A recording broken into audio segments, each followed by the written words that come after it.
everybody, Mike Pfeiffer with Pfeiffer Hobby Supply. Today we're going to do the ACT3 Update 34. Let me show you what's been going on, and I hope you enjoy it today. Okay everybody, first things first, I put scenery back in there and butted it up to the lake. And while I had that paint mixed, I kind of came around and went over the top of some of this stuff out here.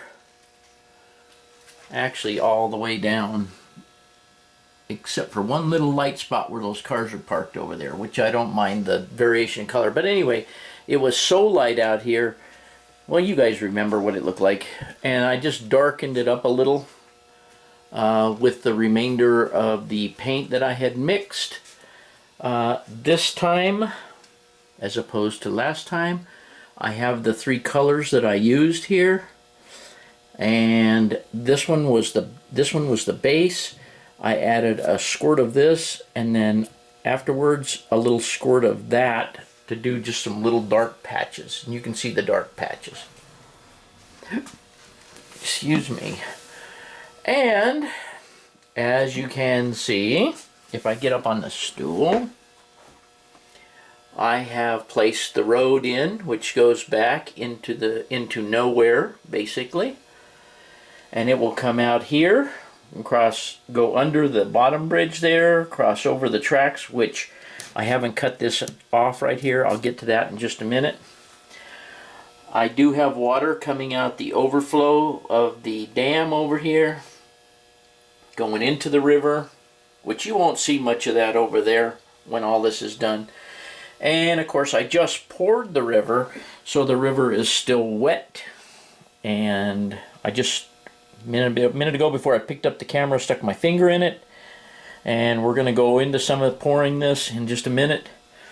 I wanted to show you that I made that little bridge right there and weathered the other bridge. So now I've got bridges and the river through there. And I actually like the way it looks. I used a chooch wall back there for the abutment, the bridge abutment. And then I have abutments that you can't see very well on that bridge there. You can actually kind of see one back there. Let me see if I can zoom you in a little bit. You can see that I do have an abutment back there. So that being said, let me see if I can back you back out.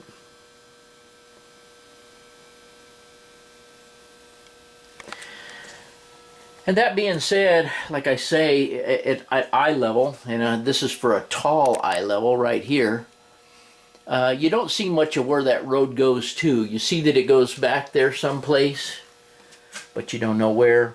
It just goes back there to where it's raining. While I got it in my head, I'm going to talk about the water here real quick since I just poured it. And let me turn this off and come back to you.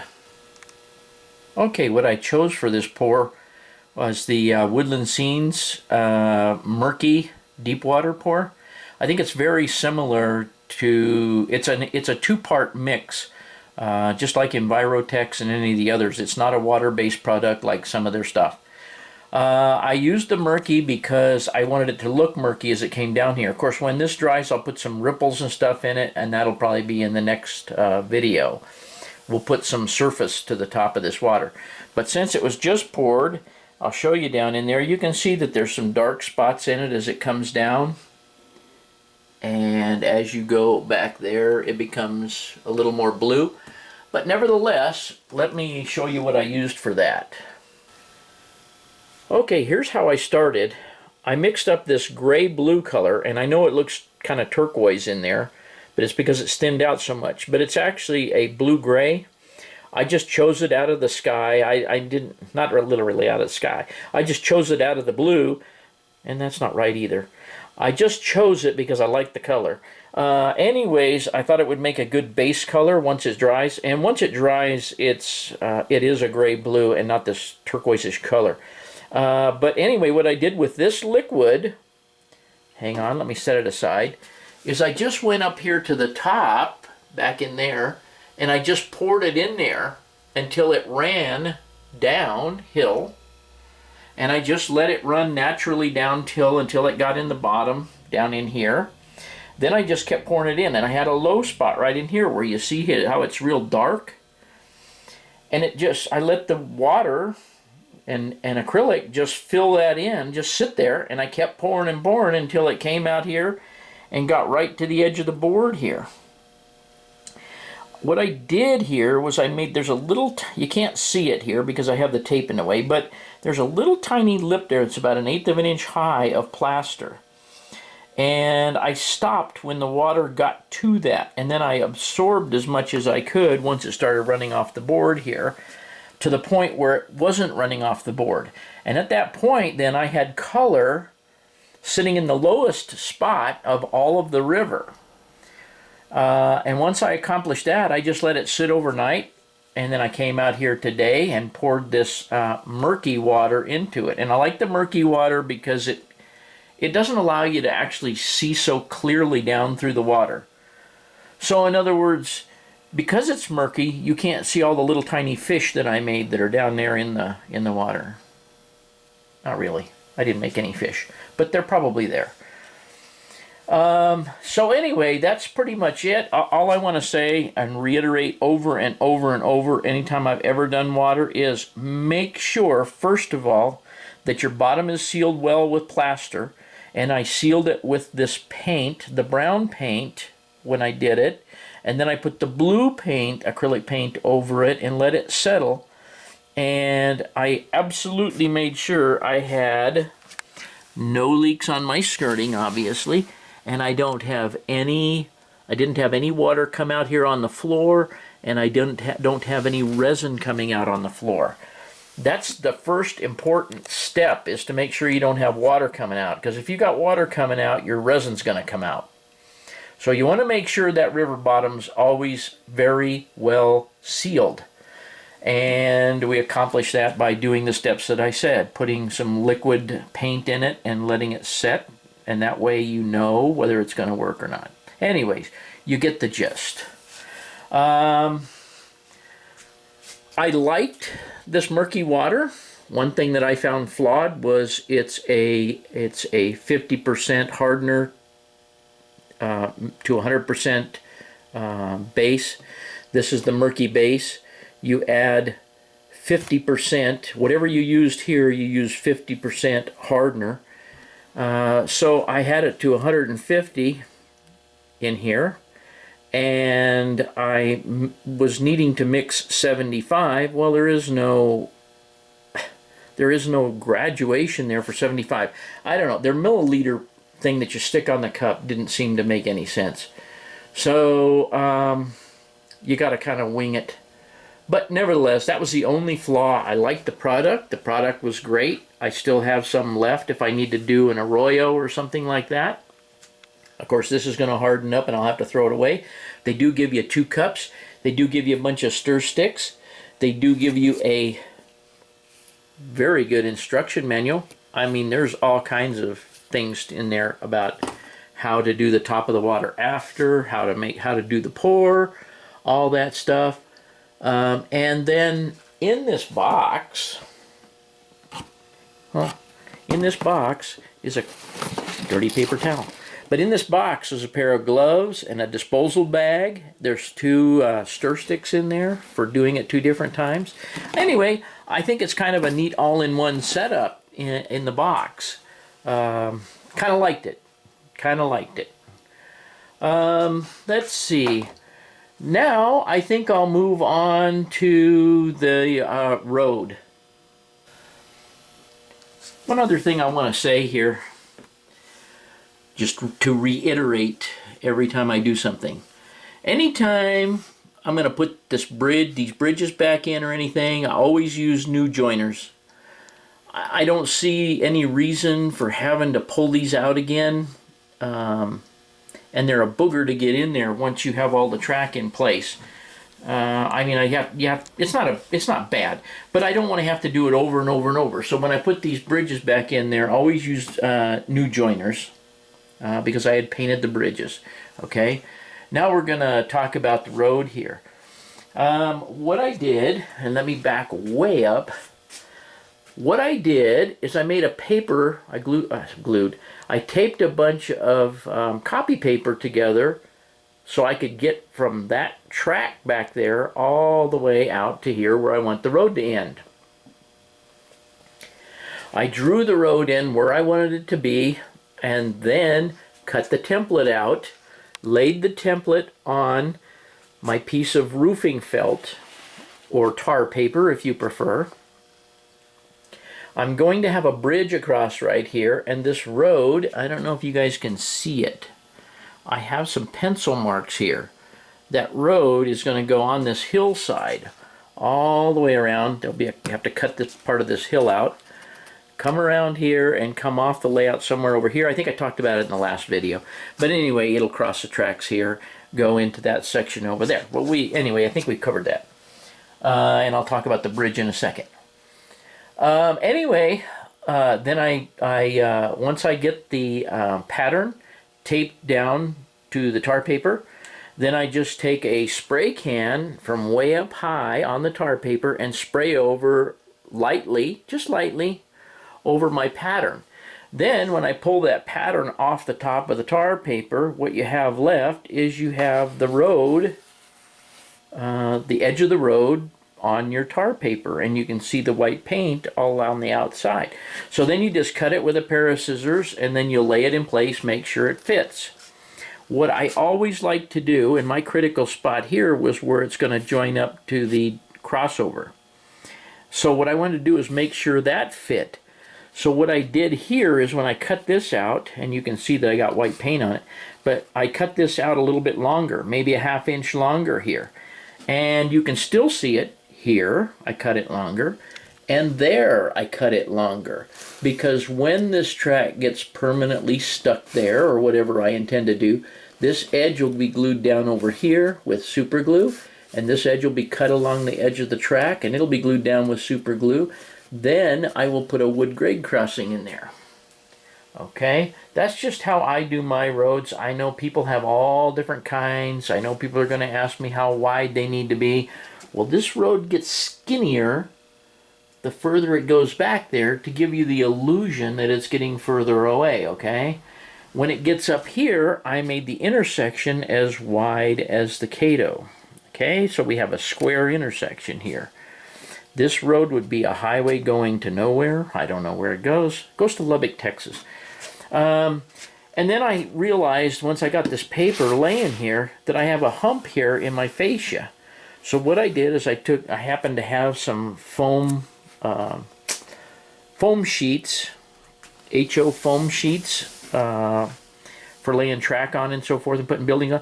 Anyway, I just used it and I hot glued them in place so that I could hump the road up to match the hump on the fascia here. Okay, that'll all be filled in with scenery. Then it goes flat here. Then I have a slight hump here, so I slightly hump the road up here. And then I came down here and I came off the layout here. And at this point right here, I used really hot glue along this edge to stick it down. If it ever comes up, I will super glue it down. Once I got that done and it extended out here a ½ inch or so, I took let me get it here. You can use an X-Acto knife, but I chose to use this foam cutting knife. And what I did is I just came along here and basically sawed off my excess and also scratched my fascia, but I can touch that up. But anyways, that's how I do these edges here. Now let me talk a little bit about my little bridge here. Okay, my little bridge is going to go in right in here somewhere, and it's probably going to be sloping uphill, and it's a Rick's bridge, and it'll have the old time railing on it. I may even put a little arch to it, just a very slight arch. They seem to look better arched to me than just being flat all the time. So anyway, it'll come across here and up. This will be cut out, and the road will go on up the hill. So that's the idea for the highway bridge to get over there. I'm thinking about putting a filling station either here or here. I have a little bitty filling station that may fit here. Don't know what I'm going to put here at the top of the hill. I may build this up somewhat and put something here. I don't know. This is all stuff that's going to be done at a later time, okay? And this roadway will all be painted black, by the way, or a gray black. Anyway, you can see how I had some plaster left and I just filled in here generically. There'll be some railing of some kind along the edge of the river so that all the drunks won't run into the river. And I'm hoping to put some houses in this section. So that's pretty much the game plan, the way I made the road and the way all of this comes together here. Hold on. That's kind of the way it all shakes down. And by the way, when I put this scenery in, I did remember to leave space for my LEDs for, you're going to hear a lot of noise come on here because I got the air conditioner on, but I did leave space for my LEDs for the lightning. Okay, sometimes there's more than one good reason to do a video. I'm just sitting here babbling on telling you how I left space for my LEDs. Well, here's one set. But thank God that I'm doing the video because I realized I covered those up with plaster. What the heck?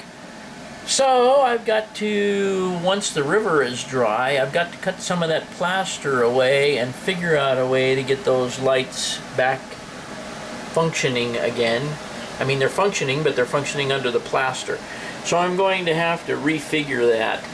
And I don't know, what I may do is just try and pull it out from back here, chip a little plaster away, pull it out from back here, and then stick it on the edge of the bridge here. I'm not really sure. I'll have to figure out some way of getting those lights in. Because see, if I stick it on the bridge, it's going to hang down, but you won't see it from eye level. So that is likely what I'll do, and thank you guys for making me find my mistake. I do make them. Okay, let's see what else is going on in here. Okay, you can hear my lightning in the background. I left it on. But anyways, I did turn the air conditioner off though, so you don't have to listen to that obnoxious crap. Anyway, we were at an estate sale. Actually, we were at the estate sale of my wife's best friend who passed away. They finally got around to having the private company do the estate sale. Anyways, I found this little thing here with the drawers. They're not exceedingly large drawers, but they're deep drawers. And I'll give you a guess here real fast what I'm going to use those for. Give up? I'm going to put some dividers in there and put my car cards in there. I'm hoping to get all my car cards out of this drawer and into at least a couple of these drawers, if not all of them. If I don't use all of them, I'm actually going to may move some of the tools, some of the things that are just laying out loose, you know what I mean? Actually, one of them right now, let me see, which one of them? This one here's got batteries in it for the throttles.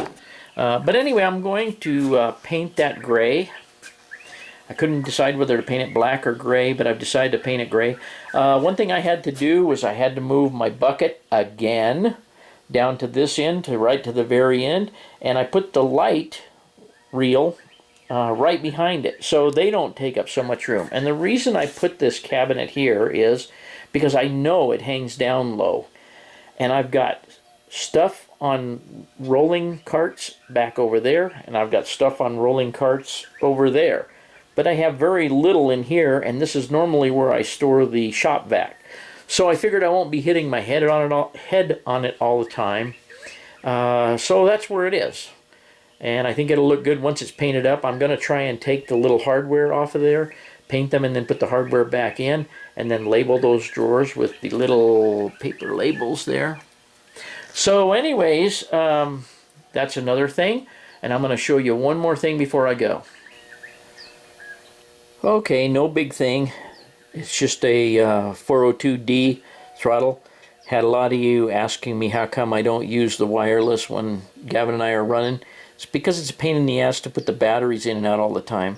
And I know there's many people out there who put the on-off switches. So, I finally got around to it. On, off.